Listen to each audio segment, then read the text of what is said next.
Alors, donc, moi je m'appelle Cassie Adjou, je suis étudiant à l'EPITA en dernière année, donc en Ing 3. Je suis en majeur MTI, donc multimédia et technologie de l'information, et je suis un grand fanat de Python. Pourquoi je suis fanat de Python? En fait, pour donner un peu de contexte, à l'EPITA on commence par des langages tels que l'OCaml, le C Sharp, le C. C'est des langages où bon, il faut être fortement typé, où il y a la notion de compilation, la notion de la gestion de la mémoire, etc. Et Python, en fait, ça a été assez magique dans le sens où je fais un truc et ça marche. Et j'ai pas la gestion de la mémoire à faire. Mon objet, je le passe de fonction en fonction, il est modifié, etc. Donc c'était assez magique. Donc il y avait cette partie-là qui était très magique. Mais ensuite, maintenant, à l'heure actuelle, pourquoi je suis fanat de Python? Parce que c'est un langage qui met en avant la propreté, qui met en avant l'élégance du code, qui met en avant les bonnes pratiques, je trouve qu'il met assez en avant aussi le principe du less is more, un peu philosophie, j'ai envie de dire.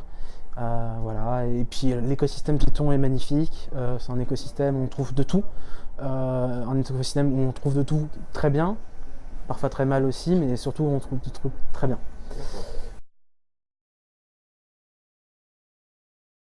C'est un peu des trois, ouais. L'idée, enfin, de deux derniers surtout. L'idée déjà c'était que j'ai vu Python et j'aime beaucoup le Python et donc du coup j'ai voulu venir. Parce qu'en plus bon c'était proche physiquement, parce que c'est dans les locaux de mon école. Et ensuite c'est important parce que ça me permet de me tenir au courant et surtout par rapport aux conférences que j'ai pu voir ce matin, ça me permet de découvrir de nouvelles choses, découvrir de nouvelles pratiques, approfondir certaines pratiques, approfondir certaines choses dont j'avais connaissance mais pas trop. Voilà. Donc la plénière était donc la conférence de Nina de Microsoft, qui était une conférence à propos de la dette technique. L'idée c'est que on est tous familiers un peu de la dette technique, qui est que globalement on va se traîner une certaine lourdeur dans le code de certains projets, par des choix passés, par des choix qui ont été faits à la va-vite, ou parfois des choix qui n'étaient pas justifiés, ou qui étaient justifiés à l'époque, mais qui avec l'évolution du langage, des technos, fait que maintenant ça ne fonctionne plus comme on le souhaite, ou ça fonctionne comme on le souhaite, mais de mauvaise façon. Donc pour mon projet de fin d'études, c'est un projet de fin d'études où on a un back-end et un front-end. Le front-end est en JavaScript et je m'en occupe pas, c'était surtout donc, sur la partie back-end, qui est donc faite en Python, avec une partie Django où on doit designer des modèles, designer des vues, etc. Et en fait le souci c'est que les modèles que j'ai pu faire, ils ont été designés un peu à la va-vite, un peu pas réfléchis et qui ne prenaient pas forcément en compte par exemple leur structure en SQL derrière. Donc par exemple, et donc là en fait je me suis retrouvé il y a 2 mois, donc en septembre, à me rendre compte que le code il était complètement over-engineered, qui faisait appel à des méthodes et des concepts qui n'avaient pas besoin. Et donc c'était très intéressant pour moi parce que en fait tout ce que pouvait dire Nina pendant la conférence, ça faisait absolument écho à chaque fois à ce que j'avais pu rencontrer avant. Nina ne se contentait pas de dire il y a ce problème, mais aussi il y a ce problème et comment peut-on y remédier. C'est des conseils que j'ai déjà pu recevoir avant, mais ça a été très intéressant parce que ça venait de la part d'un ami, et là ça venait de la part de quelqu'un que je ne connais pas, qui est professionnel, plutôt reconnu dans son métier. Et du coup, c'était quelque chose de rassurant, c'était quelque chose qui était motivant aussi. Ça motive à faire de la bonne qualité, à faire en sorte que le code qu'on produit, il est bien et qu'il soit surtout maintenable. C'était ça qui était très intéressant. Elle a donné des pistes techniques à la fin sur tout ce qui était utilisation de code, couverture de code un peu, utilisation de fonctions, etc. Alors pour moi, c'est pas le langage qui fait que le projet sera maintenable, parce qu'en fait, je peux faire des trucs absolument immondes en Python, tout comme je peux faire des trucs absolument magnifiques en C++. Ce qui va faire que le projet est maintenable, déjà, c'est sa conception de base, la conception de tout ce qu'on va utiliser à côté, donc tout ce qui va être modèle en base de données, tout ce qui va être bibliothèque utilisée. Tout bêtement, si on dépend d'une bibliothèque qui a été développée par un type qui ne la maintient plus depuis 5 ans, là ça va être un peu difficile. Donc il faut savoir faire un juste dosage entre les bibliothèques externes et la bibliothèque standard. Ça va être surtout pour moi donc ces choix-là, et surtout aussi les choix en termes de tout ce qu'il y a autour du code, donc tout ce qui va être test de coverage, test unitaire, test de régression, tout ce qui va être documentation aussi, parce que moi par exemple quand on est étudiant, on ne fait pas attention à la documentation, et encore une fois c'est ce qui m'est arrivé sur le projet dont je parlais plus tôt, tout bêtement il y avait des portions de code que je n'avais pas documentées, et je me retrouvais donc à me dire mais qu'est-ce que j'ai fait il y a 2 mois sur ce code, alors que c'était un truc trivial, hein, mais je comprenais plus ce que j'avais fait. Et donc ça je pense que c'est pas le Python qui fait que ça sera maintenable. Par contre, le fait est que comme Python et la communauté font en sorte que le code soit élégant, soit épuré, ça rend la tâche un peu plus facile, mais ultimement c'est pas le langage pour moi qui fait ça. Donc en fait, je ne l'ai pas appréhendé du tout parce que quand je fais du Python de mon côté, en général c'est soit des opérations synchrones, soit c'est des opérations asynchrones et j'accepte de bloquer le processus jusqu'à que ça se finisse. Après j'avais quelques petites connaissances parce que donc du coup j'avais vu en fait quand Python 3.5 est sorti qu'il y avait les mots-clés async et await qui étaient introduits. Donc pas d'appréhension. Par contre, donc du coup la conférence était intéressante parce que donc le speaker parlait globalement de comment utiliser async. Le speaker parlait globalement de comment utiliser async await dans des fonctions. Donc c'était très intéressant. Il donnait pas mal de use cases sur comment les utiliser, pourquoi les utiliser, comment les utiliser, et surtout des use cases un peu moins théoriques. Donc tout bêtement en fait ils avaient ramené un petit écran avec des LED et ils faisaient défiler des messages sur ces LED et il expliquait en fait comment ils faisaient pour faire ça, tourner ça sur une Raspberry sans bloquer le processus, donc tout bêtement en passant par async await et donc toutes les fonctions liées à async await.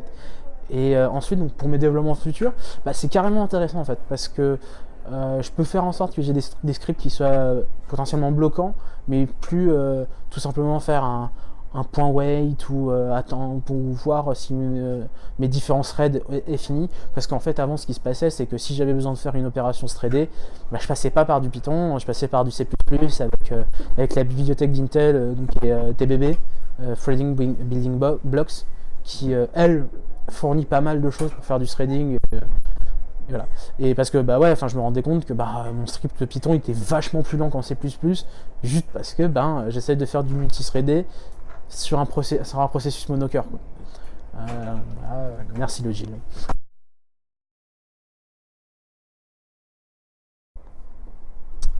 J'ai pas spécialement d'avis parce que Python j'en fais depuis 5 ans, mais ça fait peut-être 1 an ou 2 que je m'intéresse vraiment au cœur de Python et je me suis encore surpris il y a quelques mois à essayer de comprendre comment fonctionne le deal, comment est-ce qu'on peut s'en séparer, et les rares fois en fait où j'ai vu qu'on se séparait du deal, c'était pour faire n'importe quoi et c'était pas fameux quoi. Après je pense que ça peut être un souci, mais je pense que soit en fait si on a vraiment besoin du multithreading, je pense qu'il faut changer de langage, ou alors que il faut s'intéresser donc à tout ce qui est async await, tout ce qui est aussi Celery, parce que moi j'ai un grand amour pour Celery. Ça a été une révélation pour moi de pouvoir en fait tout bêtement lancer une opération en background et ne pas bloquer tout mon applicatif derrière. Donc j'ai pas vraiment d'avis. Je pense que ça a été fait avec les limitations de l'époque. Je pense que on essaye, je me souviens qu'en fait dans la communauté Python, il y avait une idée aussi de se débarrasser du GIL. Pour être honnête, je pense qu'on essaye d'évacuer le problème au lieu de réfléchir à comment on va aller autour du problème. Je pense pas que la montée de l'asynchronisme soit un souci réel. Je pense même que ça permet de faire des applications Python plus réactives. Je pense que ça permet tout bêtement, dans le cadre d'une application web, parce qu'au final, c'est surtout les applications web qui vont avoir besoin d'être asynchrones. Je pense que c'est très idéal pour les utilisateurs. Après, je pense qu'il faut l'utiliser d'une bonne façon. Typiquement, j'irai pas utiliser de l'async await pour faire de gros traitements sur des gros fichiers dans une application web. J'irai tout bêtement j'irai plutôt vers Celery que tout simplement utiliser donc async.io de la lib standard. Je pense que c'est encore c'est très récent, et je pense que on va plutôt réserver ça à des projets un peu monolithiques, un peu où on peut quand même se permettre d'attendre la réponse, que le process soit pas bloqué, mais qu'on attend quand même une réponse derrière avec await, hein, tout bêtement. Je pense que en fait, le futur nous le dira, que c'est un bon apport en tout cas pour le langage, et que c'est une très bonne contribution de la part. Donc, si je me souviens bien, c'était introduit avec C# il y a très longtemps, ça arrive dans le JavaScript après, et donc je pense que c'est une évolution très positive. Alors, là, je peux pas vraiment répondre parce que voilà, mon expérience avec un 5IO, elle est très limitée. Euh, mais en fait, il y a des façons en fait de gérer les exceptions. Tout bêtement, déjà, c'est de se dire, bah, l'exception, elle va arriver. Et au lieu de se dire, je vais éviter l'exception, c'est potentiellement plutôt se dire, bon, bah, je me suis pris une exception. Pourquoi je me suis pris cette exception?